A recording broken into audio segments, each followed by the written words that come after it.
नमस्कार विद्यार्थी मित्रांनो, सर्वांचं या व्हिडिओमध्ये मनपूर्वक हार्दिक स्वागत आहे। आणि या यूट्यूब चॅनलमध्ये history of Maharashtra by NS या यूट्यूब चॅनलमध्ये हे सर्वांचं स्वागत करतो।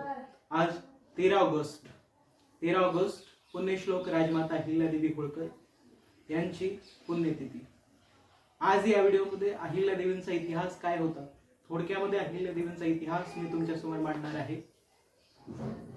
केवळ तलवारीच्या बळावरती आणि पाठीवरती लावलेल्या भात्यातील बाण आणि हातातील धनुष्यबाण यांच्या बळावरती शत्रूची दानादान उडवणाऱ्या अहिल्यादेवी होळकर आम्हाला माहीत असल्या पाहिजे, पण त्यांच्या पलीकडे जाऊन उत्तम राज्यकारभार कसा करायचा असतो आणि लोकशाहीला पोषक असलेलं स्वतःचं राज्य कसं चालवायचं असतं याचा आदर्श वस्तुपाठ जर काय असतील तर त्या पुण्यश्लोक राजमाता अहिल्यादेवी होळकर आहेत। आणि त्या अहिल्यादेवी होळकर आम्हाला समजून घेणं गरजेचं आहे। अहिल्यादेवी होळकर समजून घेत असताना मल्हारराव होळकर कोण होते? मल्हारराव होळकर आपल्याच भागामध्ये पलटण आहे, पलटणच्या बाजूला होळ आहे, होळला राहायचे म्हणून ते होळकर झाले। वयवर्ष 3 असताना वडिलांचं निधन झालं, 11व्या वर्षी आईचं निधन झालं। हे लहानगे मल्हारराव कुठं राहत आहेत तर खानदेशामध्ये मामा भोजराजांकडे हे मल्हारराव राहत आहेत। आणि मल्हाररावांचे मामा भोजराज काय करतायत तर ते कदम बांड्यांकडे सरदार आहेत आणि कदम बांड्यांच्या सरदारकीमध्ये त्यांना 25 सैनिकांचं नेतृत्व आहे आणि त्यांच्या हाताखाली हे मल्हारराव शिकतायत, प्रशिक्षण घेत आहेत। आणि बघता बघता मल्हाररावांची तलवार अशी चालायला लागते, एखाद्या शेतात घुसावं आणि ज्वारीची कणसं सपासपा कापावीत तसं शत्रू सेनेतील माणसं कापणारे मल्हारराव होळकर।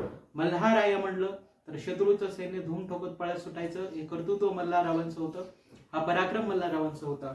आणि ह्या कर्तृत्वामुळे पेशव्यांनी मल्हाररावांना माळव्याचं राज्य दिलं होतं, कर्तृत्वाच्या बळामुळे।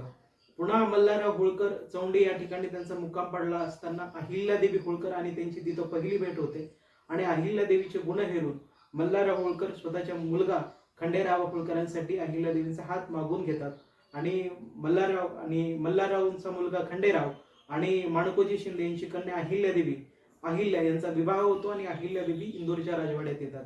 आणि मल्हारराव त्यावेळेस म्हणतात की मी ज्या पद्धतीचं शिक्षण माझ्या खंडेरावाला देईन त्याच पद्धतीचं शिक्षण मी माझ्या अहिल्याला देईल। बघता बघता अहिल्यादेवी तरवेज होतात आणि एकदा मल्हारराव आणि खंडेराव मोहिमेवरती गेले असताना पेशवे विचारतात की मल्हारराव, तुमचं एवढं मोठं राज्य आहे, एवढ्या मोठ्या राज्याची जबाबदारी कोणावरती ठेवली तुम्ही? तर एका स्त्री जातीचा सन्मान काय असतो, स्त्री जातीचा गौरव काय असतो? मल्हारराव होळकर म्हणतात की माझी संपूर्ण राज्याची जबाबदारी माझी सून अहिल्यावरती दिलेली आहे। बघा, एका स्त्री जातीचा सन्मान काय असतो, गौरव काय असतो। हा उत्तम पद्धतीने अहिल्यादेवीने राज्यकारभार केला।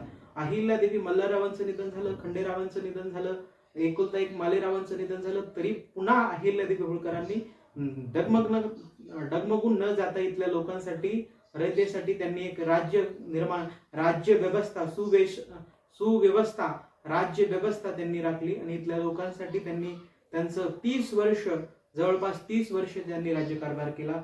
अनेक मंदिरांचा जीर्णोद्धार केला, मोठमोठाले धर्मशाळा बांधल्या, येणाऱ्या जाणाऱ्या वाटसरूला पाणी पोईची उपलब्धता करून दिली। आणि मी कधीही सांगत असतो की अहिल्यादेवी होळकरांचं कार्य फक्त मध्य प्रदेश आणि महाराष्ट्रातले आहेत, जन्म महाराष्ट्रातला आहे म्हणून इथपर्यंतच अहिल्यादेवीचं इथपर्यंतच कार्य नाही, तर काश्मीरच्या नंदनवनापासून तर मलईगिरीच्या चंदनवनापर्यंत, कच्छ पासून तर कोईमपर्यंत 5000 मंदिरांचा जीर्णोद्धार करणाऱ्या अहिल्यादेवींचं या भारताच्या कणाकणावरती उपकार आहेत। आणि ज्यांचे या भारताच्या कणावरती उपकार आहेत त्यांचा आम्हाला विसर पडला नाही पाहिजे। आज त्यांच्या 13 ऑगस्ट आज त्यांच्या पुण्यतिथी दिनी त्यांना विनम्र अभिवादन करतो आणि त्यांच्या कार्याचा उजाळा आपण देत राहू। त्यांच्या कार्यातून प्रेरणा घेऊन एक नवं भारत आपण निर्माण करू।